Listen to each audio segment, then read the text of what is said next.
Previously on Serial. He left his cell phone in the car with me. He told me he'd call me. Okay, now at this point, you know why he's leaving the car with you. Yes. And why is that? Because he said he was going to kill Hay. I definitely understand that someone could look at this and say, oh man, he must be lying.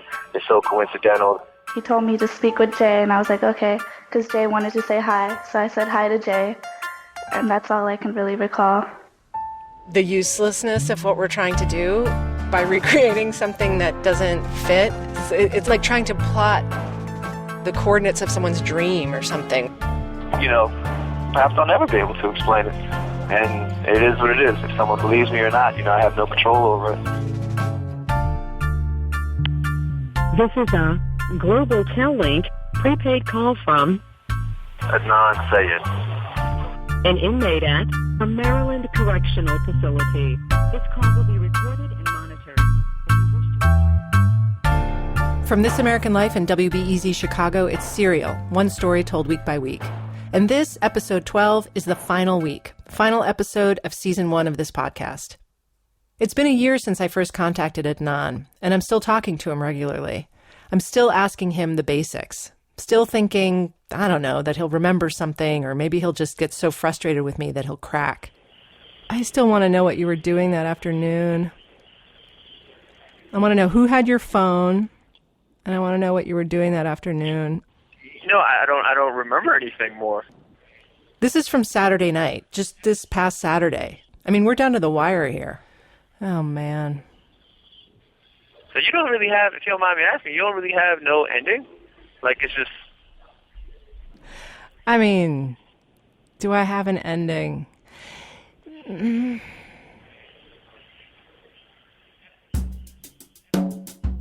Of course I have an ending. We're going to come to an ending today. Plus a smattering of new information, a review of old information cast under different light, and an ending. In case you haven't noticed, my thoughts about Adnan's case, about who is lying and why, have not been fixed over the course of this story.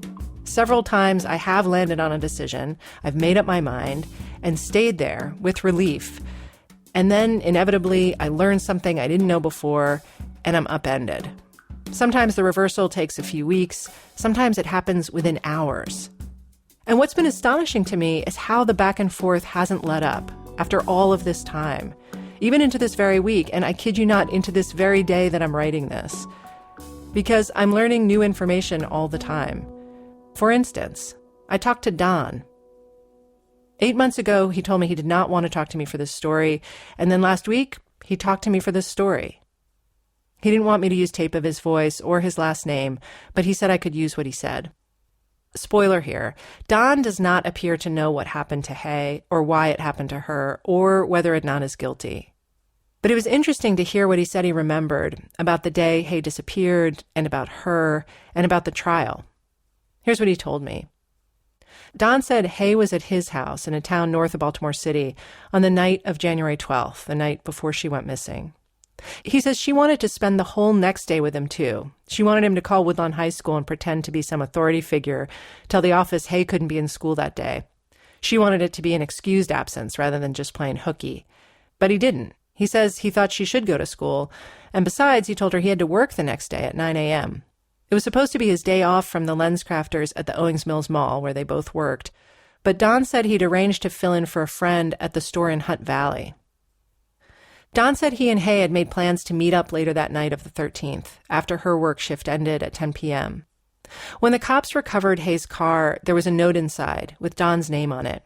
Hey, cutie, sorry I couldn't stay. I have to go to a wrestling match at Randallstown High, but I promise to page you as soon as I get home, okay? Till then, take care and drive safely. Always, Hay. In a P.S. on the note, Hay mentions a TV interview that had been taped that day. A local station had done a student-athlete segment on her. So the note was written on the 13th, the day she went missing. This note was one of the reasons I'd initially written to Don way back when. Sorry I couldn't stay is confusing. I didn't understand what she planned to do with the note. Put it on his car, maybe, but his car was so far away in Hunt Valley. But the note stumped Don, too. He said he didn't know about it until I sent it to him, and he didn't have a guess as to what her plan was for that afternoon. When Hay went missing, Don was one of the first people the cops called. He says he knew immediately he'd be a suspect. He said, quote, "That was the first thought when they said she's missing. I said, well, okay, they're going to try to blame it on me because she was with me last night. I'm the new boyfriend. I'm obviously going to be one of the first suspects, me and Adnan," unquote.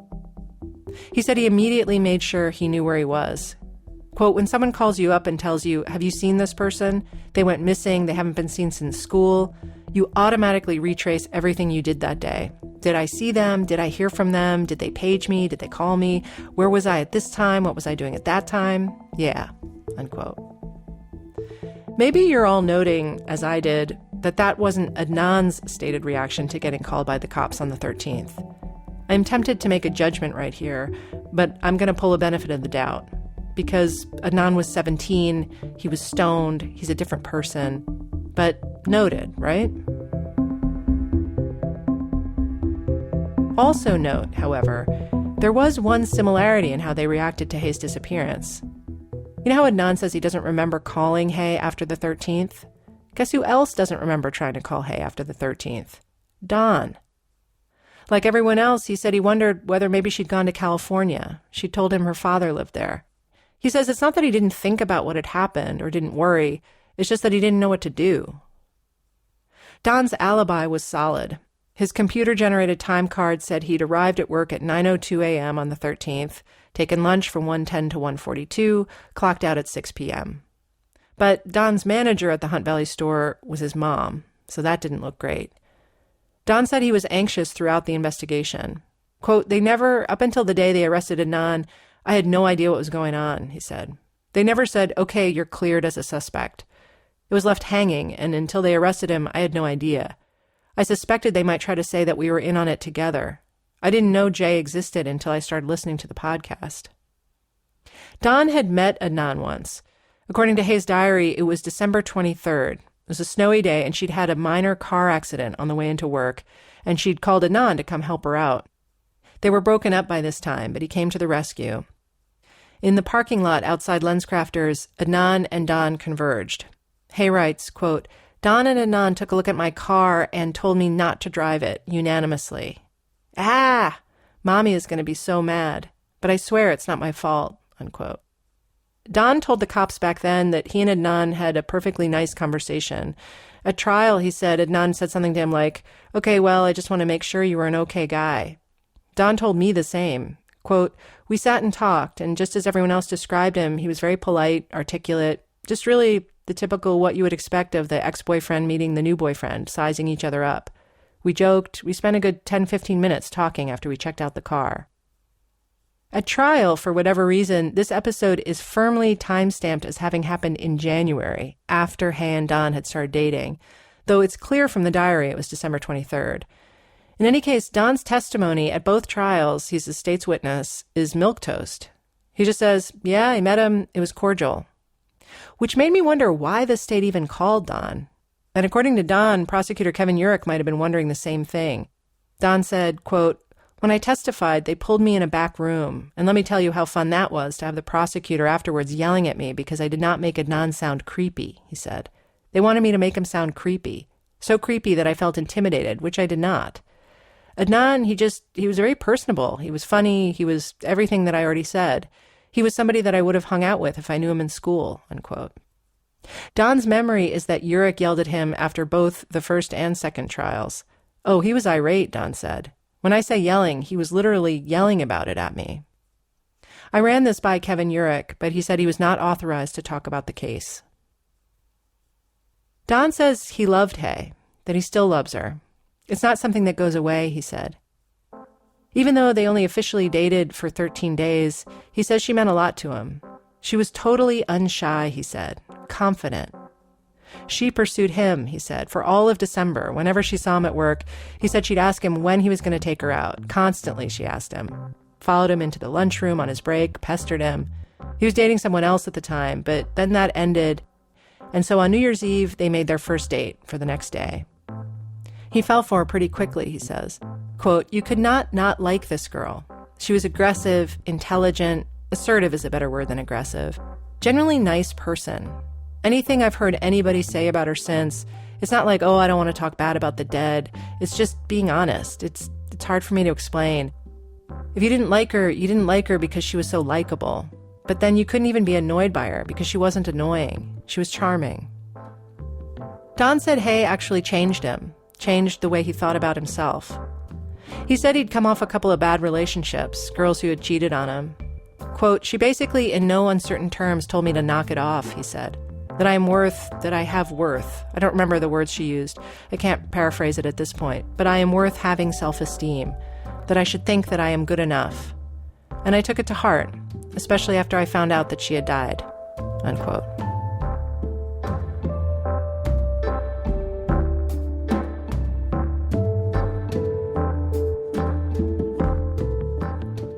I'm sorry that I'm doing it so late in the game here, but I didn't even know that this existed until Friday. Yeah, that's okay. No, that's okay. That's okay. Here's another guy I just heard from. And speaking to him, all of a sudden, I was hearing Jay's perspective, or at least this guy's perspective of Jay's perspective. He was scared. I mean, like terrified.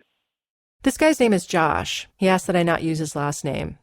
He said he worked with Jay at Southwest Video, the porn store. Josh was 21 at the time. They weren't close friends, he said, but Josh would give Jay rides and they'd smoke weed together, hang out a little bit. Josh said that on the night Jay was first picked up by the cops, so late at night on February 27th into the morning of the 28th, Jay called him at home and asked him to come into the store because he didn't want to be alone there. He was that scared. He was, frightened out of his mind, and not of the police. Like, they were the secondary fear. I mean, he was afraid of going to jail, but not like he was afraid of Adnan, I guess is how you say his name. I don't know. Adnan, that's it. Josh says Jay actually never told him Adnan's name, but Josh has listened to the podcast, so he knows the name now. But back then, he didn't. He says Jay told him he was afraid that people were after him, people connected to the murderer. Across the street from the video store was a parking lot for the Amtrak commuter trains, and the parking lot was usually empty in the evening.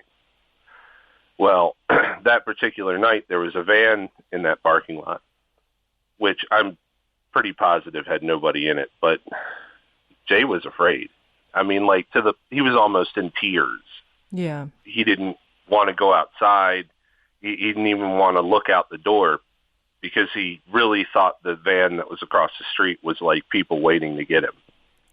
But the people you're talking about, is it only in retrospect that you're thinking it's like Adnan's people, or did he say that to you at the time? He said it was the I guess Adnan had threatened him. Right, but you're saying you didn't know, he never told you the name of the person. I'm just trying to imagine, is it possible that it was somebody else entirely who he was afraid of? Yeah, I guess it could have been. But, whoever he was afraid of is obviously the person that committed the crime. Right, but so I'm saying, did he express to you at the time that this was a person with Pakistani relatives? Yeah. Or he did. He said that at the time. Yeah, he definitely said that it was somebody. The guy was Middle Eastern. Josh says Jay told him it was the ex-boyfriend who'd killed Hay. It was Josh's impression that Jay had called the cops himself that night because he told Josh the cops were coming to get him, and he seemed anxious that it was taking them so long to get there. Josh says Jay was pacing, checking his watch, that he kept asking him to look outside and see if the van was still there. At trial, Jay testifies that the cops showed up at the video store on their own, that he didn't know they were coming. In his taped interview with the police that same night, February 28th, Jay doesn't mention a white van or that he's terrified of Adnan's people. But he does tell the cops that he'd talked to Adnan either yesterday or the day before, and that Adnan was threatening him in a general way. Here's tape from that February 28th interview. Detective Ritz talks first. When was the last conversation you had with Adnan? I think that was either yesterday or the day before. And the most recent conversation you had with him, Yeah. What was the content of that conversation? I learned that you guys were looking for me, and How did you learn that? a lot of people told me, friends of mine told me that you guys were going to be coming to question me. And so I went to him and I said, fucking you get me wrapped up in, and he just told me calm down, everything will be okay. Where did this conversation take place? I believe it was in front of my house in his car. Other than you saying, what the fuck you do? Why'd you get me wrapped up in this? What did he say? He just told me, ain't nothing gonna happen, they don't know shit, and just stay cool. Is there anything else said during that conversation?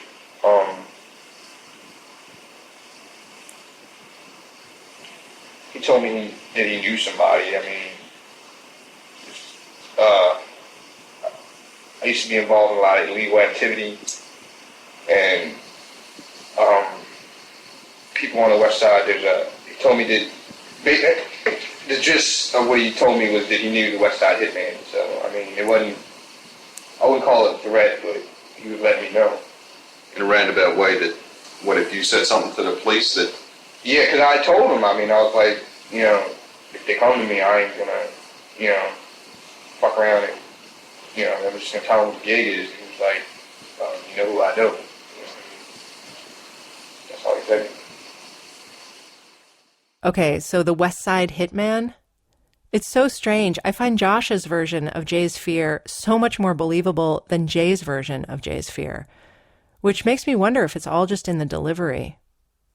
When Jay first told Josh weeks before that he knew something about the missing girl who was all over the news, Josh says he didn't believe him. I said something about, like him not being really involved or whatever, and then he's like, no, man, you don't understand. I helped him bury the body. And it seemed like he was kind of bragging, and I mean, that's kind of the guy that Jay was. It's not that he bragged about stuff that he did. Sometimes he made up things that he didn't do. And so that's kind of what I thought he was doing. And then I was like, why would you say that? Like, why would you tell somebody that you really don't know that well? And I guess that's kind of why I didn't believe him. If I had done it, I certainly wouldn't have told me. Right. Maybe like my best friend or something like that, but not somebody that you work with at a porn store.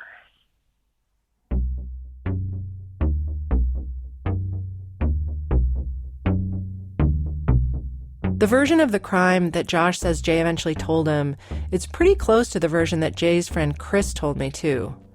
That Jay was out somewhere and that Adnan came to him and showed him the body and said something to the effect of, you gotta help me.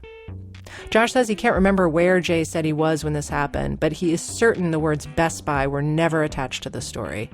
Josh went to that Best Buy all the time, and he says he definitely would have remembered that. He said when he heard in the podcast that Chris had mentioned the pool hall thing, that sounded right to him, but he can't say for sure. Josh says he also had the impression, like Chris, that it had all gone down later in the day, not mid-afternoon. Josh says at first Jay seemed afraid the cops were going to figure out he was involved through fingerprints or DNA or something, but that as time went on, he seemed more and more afraid of the guy who did it, that he was threatening Stephanie. It was, you better keep your mouth shut or else. He says Jay told him the threats were getting more forceful. To Josh, Jay was so not the type to be involved in a murder. Maybe he tried to act tough, he said, but he wasn't. He said he himself had friends who got in serious fights or who'd been locked up for grand theft auto. But Jay was not in that category at all, he said. He was a nice guy. He just wasn't, the type of guy that you really got the sense he could do something real. He wasn't a killer, and he wasn't a thug. Mm-hmm. If anything, he was kind of the opposite. Like, he seemed like he was in way over his head. Yeah. I don't know. I remember feeling bad for him. And was there any point, I mean, I don't mean to sound judgy or something, but like, was there any point where you're like, well, you should go tell the cops then. If you know who did this, go tell the cops. No, not really. I know that's probably what I should have said, but I didn't really believe him. And like I said, when it comes to like reputation, on the street, you don't want to be the guy that's like, oh, go snitch. You don't want anybody to see you're weak and all that stuff. And so I didn't ever say go to the cops because, I mean, that would be like the bitch thing to do. Josh says what never quite made sense to him, what he never entirely understood, was why Jay would help Adnan bury Hay. Even if I didn't call the cops, I definitely wouldn't, grab a shovel and help him dig a grave. I know. That's what's hard about the story is you just figure like there's something that's not computing here. Yeah, no, it definitely never sounded right, which is why I never believed him until the cops actually picked him up. Josh says he only remembers seeing Jay one more time after that. He thinks maybe Jay came by the store to pick up his check. And when Josh asked him, so what happened? Josh says Jay told him he couldn't talk about it.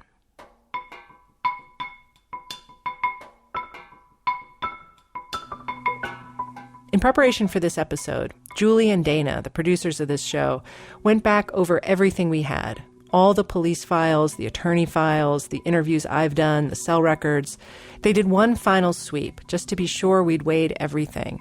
And because old details can have startling new meaning after a year's worth of research is behind us. They came across a couple of things they wanted me to know. First and foremost, the Nisha call. I'd asked them, is there any other viable explanation for the Nisha call on a non-cell record? Here's Julie. We had always been under the impression that the Nisha call was a no way around it call. It looks terrible for him. Yeah. And it's 2 minutes and 22 seconds.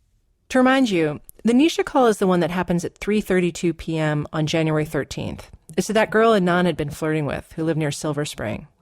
And the Nisha call is the one that's always stuck out to me and I think to most people who have looked at Adnan's case closely because it happens on the afternoon that Hay disappeared at a time when Adnan has said, insisted even, that he was not with his phone, that Jay had his phone while he was in school.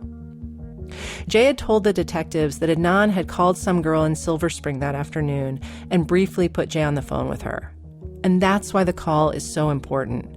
Not only does it put Adnan together with his phone in the middle of the afternoon, it puts Adnan together with Jay in the middle of the afternoon. It corroborates Jay's story. I've always had some suspicion about this call because Nisha said to the cops and at trial that there was a day when Adnan put his friend Jay on the phone, but Nisha has consistently said it happened toward the evening at the video store where they worked.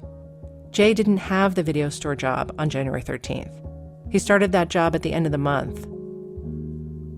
So I never bought the idea that the 13th was the day she talked to Jay. But even so, it didn't look good for Adnan, because who was calling Nisha in the middle of the afternoon then? Jay didn't know Nisha.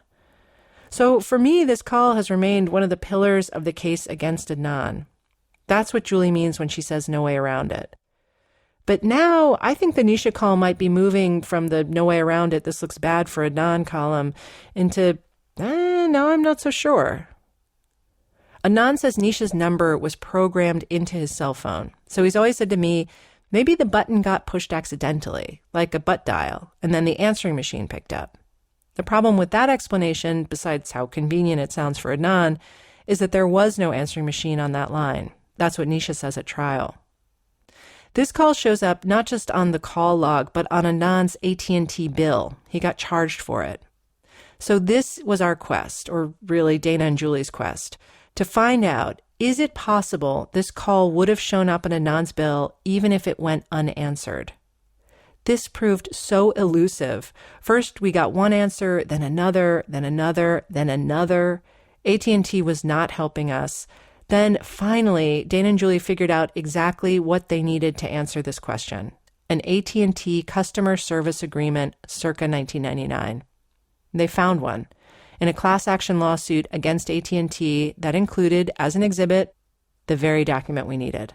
Luckily, that class action lawsuit was filed in New York, so Dana was able to go down to the... and that's the photo you sent. Court documents. Yeah. That's the old records department of awesome. The New York Supreme Court or something like that. Yeah. It looked like the Mad Hatter's archive room. Totally. Were you the first humanoid who'd come down in 15 years? Yeah. They were like, what news do you bring? So Dana goes down there, pulls the service agreement, takes pictures of the contract, sends the first picture. The first picture says, on the contract, it says, we do not bill for unanswered calls. Oh. Meaning the Nisha call had to have been answered, because it shows up on the bill. But there was fine print to the fine print. And when Dana flipped through the contract to the last page, she found a loophole. The loophole says AT&T won't charge for unanswered calls unless the call isn't terminated within a, quote, reasonable time. So if you call someone and it rings and rings and you don't hang up within a reasonable time, AT&T will charge you for that call, even if it's unanswered. So what is a reasonable amount of time? Or rather, an unreasonable amount of time? That loophole actually still exists today, and the unreasonable amount of time today is 30 seconds or longer they'll charge. We saw one contract from '99 that specified 60 seconds or longer. So it stands to reason that 2 minutes were probably covered. They probably did charge. The folks at AT&T told us the only reason a contract would have varied back then in '99 was if the state had passed particular legislation to address it. We didn't find anything in the Maryland rules about it. So after all this work, we feel pretty confident that AT&T would have charged for a call that rang and rang for more than 2 minutes in Maryland in 1999. So either way, if it's 2 minutes and 22 seconds, it's probably unreasonable. It's probably unreasonable. That seems unreasonable. It's an unreasonable amount of time to be listening to a phone ring, I got to say, without it being answered. So it's an unreasonable amount of work going into trying to figure this out.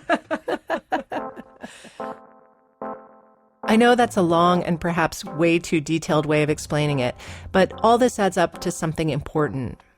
It means the Nisha call could conceivably have been a butt dial that no one answered. It means there isn't only one explanation for the Nisha call. There are alternative scenarios. It could be that Adnan called Nisha, or it could be that Jay was with somebody else who called Nisha, or maybe Jay or someone else called Nisha by accident, a butt dial, and no one was ever the wiser because no one ever picked up. And if there are alternative scenarios, then that means the list of things we know, actually definitively know, facts we can show about the evidence against Adnan, that list just got shorter.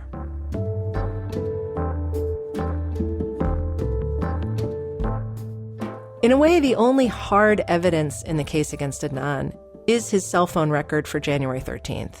That's what the cops and prosecutors used to corroborate Jay's statements. So Dana and Julie looked at that same record all over again, the call log and the cell tower map, teased it all apart to see if they could figure out what happened, to figure out if there was anything else I could know about what Jay and Adnan were doing that day. We've talked about the call log a lot already. We already knew it didn't match Jay's explanations of where they went and when. But when Julie looked again, she realized when she tried to assign the calls some semblance of a narrative, her picture of the day crumbled even more. Instead of answering any of her questions, the call log raised bigger ones, such as, was everyone lying about that day? My original question going into this whole endeavor, this whole story, was either Jay's lying or Adnan's lying. But what if it's not either or? What if it's both and? The call log evidence is screwy right from the beginning. Jay said that when he and Adnan met up that morning, when Adnan drove over to Jay's to give him his car, they'd gone shopping at the mall. Adnan has said various things, but not that they went shopping. What seems most likely, according to what Adnan told his attorney at the time, is that Adnan hung out with Jay until about 12:45, 1 p.m., and then went back to school. There's a 12:07 call and a 12:41 call. The first pings a tower out west in Ellicott City. The next pings a tower back east toward Baltimore City. They're pretty far apart from each other. Here's Julie.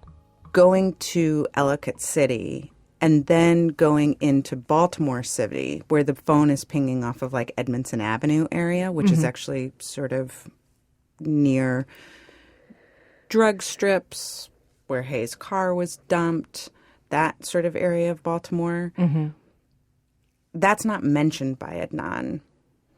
So I don't remember what we did. I know we didn't go shopping. I'm not really sure. I feel more concerned and suspicious. I feel suspicious of being like, because I can see where the phone was moving. I know Jay's story about Security Square Mall is not true. Right. Because of the phone, if they had the phone. But I don't think Adnan's is true either. Yeah. And can I also add that At one point, Jen says to the detectives that she remembers one of those phone calls she answered and talked to Jay, and Jay had said that he was downtown with Adnan. The prosecutor at trial said, "We don't really know what they were doing, but it doesn't matter because Hay was in school at that time, alive." And that's true. But still, the phone record tells us that there's something they're not telling us. Why? And is it related to what happened later? The next call is the incoming 236 call, the supposed Best Buy call from the phone booth that we're pretty solidly convinced wasn't the come and get me call. I do have something of an update there. We have not found evidence of a phone booth outside the Best Buy on the sidewalk, like Jay draws in his map for the cops. But we have now seen 2 anecdotal reports that there was a payphone inside the vestibule. We haven't been able to verify these reports, but we did get a look at the 1994 architectural plans for that Best Buy. And indeed, on the plans, there's a teeny little rectangle in the vestibule on the left as you walk in, labeled payphone. So maybe there was one inside. Anyway, back to the call log. Julie spent a long time thinking about the 321 call. It opened a whole new mystery for her because it's confusing on about 3 different levels. It's an outgoing call from Adnan's cell to Jen's house phone. Jay and Jen both talk about some call that afternoon that comes into her landline, someone supposedly looking for Jay. Jen says she remembers Jay getting phone calls while he's at her house. Jay says he remembers getting phone calls while at the house. Both of them also reference a landline call. Jay says, I get a call on the landline, and that's when I leave. Meaning, right, this incoming landline call is Adnan calling in, looking for Jay. Why would Adnan be calling you on the landline? The whole point of him giving you the cell phone was so that he could call you on the cell phone. It doesn't make any sense. But there is a 321 call made from the cell phone to Jen's house. Here's the second confusing thing. Jay eventually told the cops the 321 call was a call he made to Jen, asking if she knew whether this guy Patrick was around. Jay was looking for weed from Patrick. Jen, by the way, testified this never would have happened, that Jay would never call her asking about Patrick. But anyway. And here's the third thing, the confusing kicker. Both Jay and Jen also say Jay was at Jen's house until about 3:45 p.m. that day. That also has always confused me. If Jay is still at Jen's house until 3:45, how is he calling Jen's house at 3:21? Why would he be calling the house that he's sitting in? Unless Adnan has the phone.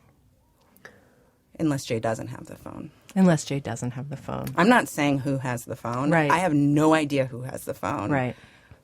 But it leads me to believe that there is a possibility that Jay doesn't have the phone. So what's the evidence that Jay does have the phone? Jen tells the police that she saw Jay with the phone that afternoon. She has an image of the cell phone in her mind sitting on the coffee table at her house. But at 3:21, the tower that's pinged isn't the one that covers Jen's house. If Jay doesn't have the phone, though, then who has the phone? And more to the point, if Jay doesn't have the phone, then what was going on that afternoon? Then I have no idea what was going on. There are discrepancies, unresolved like this, all throughout the afternoon and evening, right up until the end of the night, when there's a big one. We noticed it right at the beginning, and while Adnan's attorney does bring it up at trial, no one dwells on it too long. But it's odd. Jen and Jay tell different stories about where she picked him up on the night of the 13th, and about where and when they got rid of Jay's clothes and boots. Jen says she picked Jay up at Westview Mall, where she saw Adnan too. Jay says that didn't happen. He says she picked him up at his house, and that he dumped his clothes that same night, the 13th. The first time he tells it, he says he threw them out in the trash at his own house. But Jen says she and Jay tossed his clothes in some dumpsters the next day, though there would have been a terrible ice storm happening, but maybe. Anyway, pretty different stories. And it hasn't been reconciled. And they actually sort of both kind of dig in on it. Yeah, I know. Commit to it. And somebody's wrong, and I don't believe it's an oversight. But I cannot work my head around what is the lie that is minimizing what? Right. What's the utility of which lie? Yeah, what's the utility of which lie? Yeah. You can apply that same question, what's the utility of which lie, to this entire case. There's so much that is murky. All you can do at a certain point is speculate. And believe me, we have. Dana and Julie and I speculate about all sorts of things. Like crazy, we speculate. Rest assured that in the privacy of our office, we've turned over every possibility, no matter how remote. 99% of what we speculate, I cannot report because, well, we can't back it up. It's speculation. But here's one I can tell you we've recently discussed. We loop-de-looped all the way back to motive. I know I dismissed the motive the state supplied way back in episode 2, but we put it back on the table just to see where it took us. Here's what we got. We've always said Adnan was over the breakup. It had been a month already. But just for argument's sake, let's say he wasn't over it. Adnan and Hay had broken up and gotten back together a few times. And when they break up in mid-December, maybe Adnan thinks she'll change her mind again. They're still friendly. Several people said to me they couldn't tell or didn't even know that Hay and Adnan had broken up, or said Adnan was still referring to her as his girlfriend, or said he told them he thought they'd get back together. Don said he never quite knew what the deal was between them. But judging from Hay's diary, by January, her romantic feelings are completely absorbed by Don. Remember, their first date is January 1st. But maybe Adnan didn't feel the full force of how she'd moved on until they got back to school after Christmas break. Here's what Dana realized recently. That first week of school in 99, Adnan was absent 2 out of 4 days, and then Friday was a snow day. So maybe he doesn't get it, that he's really lost Hay until that first or second week back at school. Here's Dana.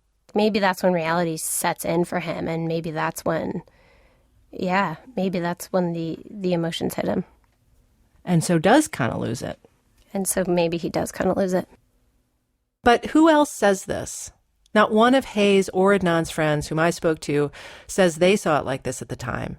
And they don't even speculate now that they're adults that maybe it could have been like this. So who are we to put this theory forward? This is the very obvious problem with speculation, especially of the emotional variety. You can't prove it, so you have to drop it.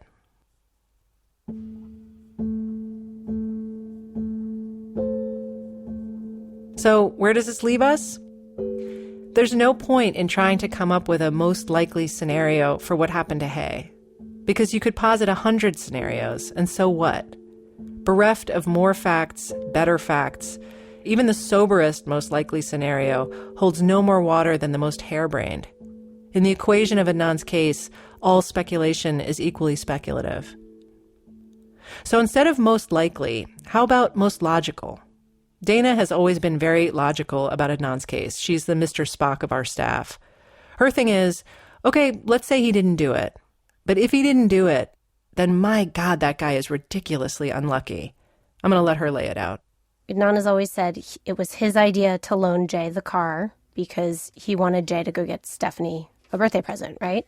So that's pretty crappy luck that you loaned this guy who ends up pointing the finger at you for the murder, that you loaned him your car and cell phone the day that your ex-girlfriend goes missing. The next thing is that it seems pretty clear to me that Adnan asked Hay for a ride after school, because we've got at least 2 of their friends saying they overheard him ask for a ride from Hay. Adnan himself tells the cop that day he asked her for a ride. And in Jay's first interview with the detectives, he says to them, Adnan's plan was to get in Hay's car by telling her that his car was broken down and asking her for a ride. Then the next piece of bad luck is the Nisha call. I mean, even if the Nisha call could potentially be a butt dial. Right. It's still in the realm of possibility, maybe it was a butt dial, but what are the chances? Like, that sucks for you that your phone butt dialed the girl that only you know and would call on this day that your ex-girlfriend goes missing, that you happen to loan your car and your phone out to the guy who ends up pointing the finger at you. That sucks. And then the last thing that I think really sucks for him if he's innocent is that Jay's story and the cell phone records match up from about 6 o'clock to about 8 o'clock, which is when Jay is saying that you are burying the body. And that's the time of the day when you just have no memory of where you were. And you have your dad saying you were at the mosque, and maybe Bilal, your youth leader, who never testifies at the trial, but testifies at the grand jury. He says he saw him after dark at the mosque on the 13th. But you, Adnan, you don't really remember where you were that evening, and that blank spot in your memory, that's the window of time when Jay's story actually does seem to be corroborated by the cell phone records. Seem to be corroborated, yes, but Jay's statement only roughly matches the Leakin Park calls and 8 o'clock calls, really roughly. The geography matches, but not the timing. But I take her point. So I guess it just, in order to make him completely innocent of this, you just have to think, God, that is like, you had so many terrible coincidences that day. There were so many, you had such bad luck that day, Adnan. A lot of people see it this way. All of us on staff have heard from people who say just so quickly, oh yeah, he's totally guilty. Newsflash, people lie in murder cases, on the witness stand, whoop-de-doo. And we worried. Did we just spend a year applying excessive scrutiny to a perfectly ordinary case? So we called Jim Trainum back up. He's the former homicide detective we hired to review the investigation. And we asked him, is Adnan's case unremarkable? If we took a magnifying glass to any murder case, would we find similar questions, similar holes, similar inconsistencies? And Trainum said, no. He said most cases, sure, they have some ambiguity, but overall they're fairly clear. This one is a mess, he said. The holes are bigger than they should be. Other people who review cases, lawyers, a forensic psychologist, they told us the same thing. This case is a mess.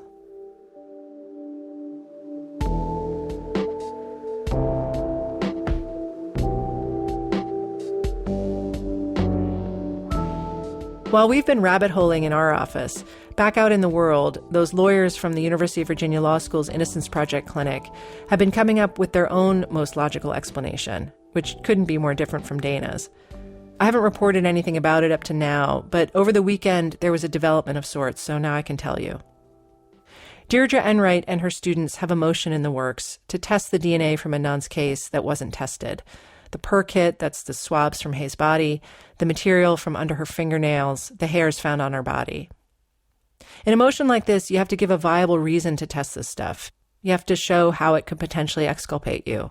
And Deirdre's reason is she thinks the DNA might match some other guy. The path to one of these other guys started way back when Dana and I went down to Charlottesville last February. Mario, one of her students, started looking online for possible signs of a serial killer, basically. I'd already told him about another strangling of a young woman who was also found in a Baltimore park, different park. And one thing led to another, and he came upon yet another case, a cold case. I stumbled upon a website that categorized all the unsolved murders in Baltimore County, and she was there. Do you remember her name? I know your computer's not open now. I unfortunately do not. Annalise. Her last name was Lee. Annalise Hyung-suk Lee. I believe she was also Korean. She was 27 when she was killed, strangled in her apartment in Owings Mills. She was found on December 13th, 1999, exactly 11 months after Hay disappeared. I could see why Mario was interested. So will you look into that now? Absolutely. Then, months later, I got a message to call Deirdre. She said she had huge news. Oh, please pick. Deirdre Enright. Hey, it's Sarah. Sarah! Her huge news, and this is attorney huge, not necessarily reporter huge, but anyway, the news was that she'd spoken to someone in the Baltimore County Police Department to ask about this unsolved case of Annalise Lee. So I'm going to tell you quickly because I have to get on this call at 2:30. Okay. But so I called Sergeant something. Sergeant something told her that they now had a suspect for this Owings Mills case from 15 years ago. They tested some old DNA and a match came back to this other guy who'd done other crimes, mostly burglaries. He said, my guy was in prison a lot. And he said he had a really tiny window of being out and about, and he was very active while he was out and about. Mm-hmm. And so he said during that time that he was out, we linked him to 2 rapes and a murder. And the motives in all of them appeared to be burglary, but he always had sex with people. Okay. And he said that he got out and became active for 14 months. His release date was January 1, 99. Oh, my God. Right? So, what's his name? He wouldn't tell me his name. Oh, for crying out loud. But he accidentally referred to him as Ronald. And did he bury his victims? I think he felt like he was telling me too much already. Yeah. Deirdre later learned this guy's name was Ronald Lee Moore. Ronald Moore is dead now. He killed himself. But it seems like he committed lots of crimes. He'd been in prison in Baltimore for a while on assault and burglary convictions. And according to a Baltimore Sun article, in 2007, he was supposed to get transferred to a different jail in Anne Arundel County so he could be prosecuted for a different crime. But the Baltimore officials released him by accident. He was arrested about a month later in Louisiana for burglary. They figured out who he was and that he was wanted back in Maryland. Anyhow, this is the guy the Baltimore County cops linked through DNA to the death of Annalise in Owings Mills. And this is the guy that Deirdre and her gang are naming in their motion to test the DNA from Adnan's case. It's a long shot that there'll be anything testable in those samples. And it's a long shot that if there is, it'll match anyone but Hay. And most long shotty of all, that if it does match someone else, that someone else happens to be Ronald Lee Moore. When I say that to Deirdre, though, as I have several times, she always shoots right back. What makes more sense? That little 17-year-old never been in trouble with the law Adnan killed someone? Or that Ronald Moore, rapist and murderer, who got out of prison 13 days before Hay disappeared, that he killed someone? Right, I know, I say. But what about Jay? He knew where Hay's car was. He had to be involved. How does that account for Jay? And Deirdre says, big picture, Sarah. Big picture. Meanwhile, Adnan's post-conviction petition is still alive in the Maryland Court of Special Appeals. His attorney, Justin Brown, is working on a way to bring the issue of the Asia alibi before the court again. I spoke to Asia recently. She told me she stands by her memories of seeing Adnan that January afternoon in the public library, and she stands by her affidavit. For post-conviction purposes, Asia's alibi is still a big deal. It sure would seem to point in effective assistance of counsel. It's funny, though, knowing what we now know about the state's garbled timeline and that Hay was maybe still alive at 2:45 or 3 p.m., Asia's library alibi doesn't pack the same punch for me as it once did. Deirdre and Justin Brown have been giving Adnan conflicting advice lately about how best to proceed, what to push for, and when. But on Saturday, Adnan finally gave Deirdre the go-ahead to file the motion to test the DNA. It was an emotional decision for him. If there's anything about my case, man, I want to know it. You know what I'm saying? No one has to, I don't want anyone to be able to say, well, he didn't want to know, so boom, we went and found out. No, I want to know. And so I called Miss Deirdre. I said, look, Miss Deirdre, I want to do the testing. Man, I'm the one that asked for this. You guys had it sitting for 16 years, and you never tested it. It's impossible, man, for it to be sitting there for 16 years, and you guys never tested it. So that's fine. So I want to test it. Yeah. I want to see what it does. There's nothing about my case that I'm afraid of.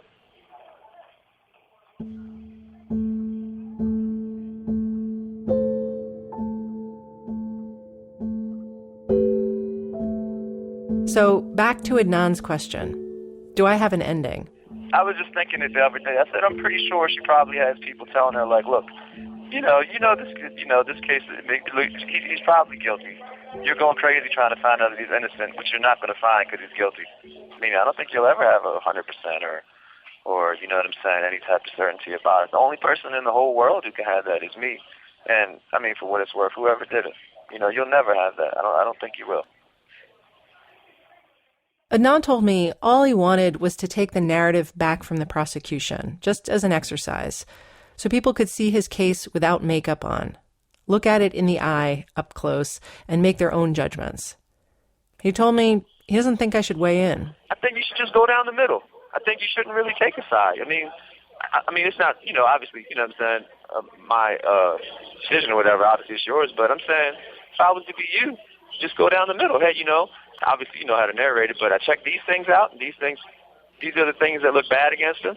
These are the things that, the state doesn't really have an answer for. You know what I mean? And I think in a way you could even go point for point. And in a sense you leave it up to the audience to determine. While I appreciate Adnan's blessing to take a powder, I'm not going to. Dana's right to be skeptical. What are the chances one guy got so unlucky that everything lined up against him just so? Because yes, there's a police file full of information, circumstantial information, that looks bad for Adnan. But let's put another file next to that one, side by side. In that second file, let's put all the other evidence we have linking Adnan to the actual crime, the actual killing. What do we have? What do we know? Not what do we think we know? What do we know? If the call log does not back up Jay's story, if the Nisha call is no longer set in stone, then think about it. What do we got for that file? All we're left with is Jay knew where the car was. That's it. And that, all by itself, that is not a story. It's a beginning, but it's not a story. It's not enough to me to send anyone to prison for life, never mind a 17-year-old kid. Because you, me, the state of Maryland, based on the information we have before us, I don't believe any of us can say what really happened to Hay. As a juror, I vote to acquit Adnan Syed. I have to acquit. Even if, in my heart of hearts, I think Adnan killed Hay, I still have to acquit. That's what the law requires of jurors. But I'm not a juror. So just as a human being walking down the street next week, what do I think? If you asked me to swear that Adnan Syed is innocent, I couldn't do it. I nurse doubt. I don't like that I do, but I do. I mean, most of the time, I think he didn't do it.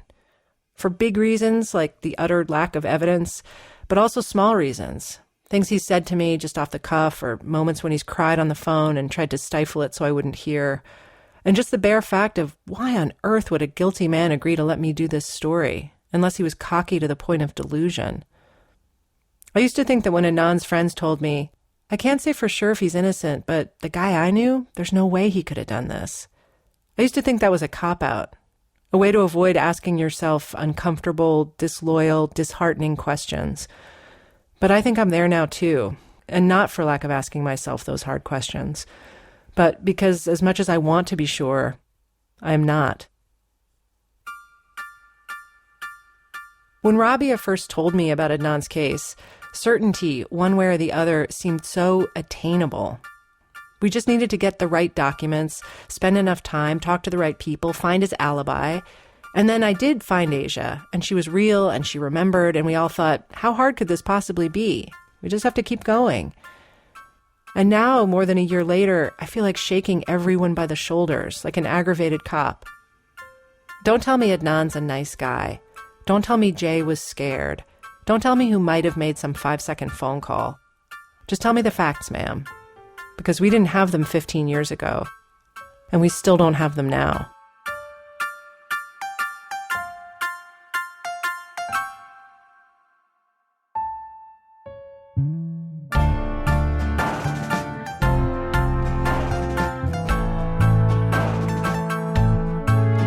Serial is produced by Julie Snyder, Dana Chivas, and me. Emily Condon is our production and operations manager. Ira Glass is our editorial advisor. Editing help this week from Joel Lovell and Nancy Updike. Production help from Sean Cole. Research and fact-checking by Michelle Harris. Administrative support from Elise Bergerson. Our score is by Mark Phillips, who also mixed the episode. Our theme song is by Nick Thorburn, who provided additional scoring. Special thanks today to Oliver Monday, David Odell, Chris Cunningham, Bennett Epstein, David Raphael, and to our respective spouses, Ben Schreier, Jeff Melman, and Rachel Hammerman. Thank you all. And thanks to WBEZ and to Goli Sheikhul Islami. A huge thank you to the entire staff of This American Life, most especially to Seth Lind, who gave us operation support throughout the entire season. Thank you. Our website, where you can listen to all our episodes and find photos, letters, and other documents from the case, serialpodcast.org.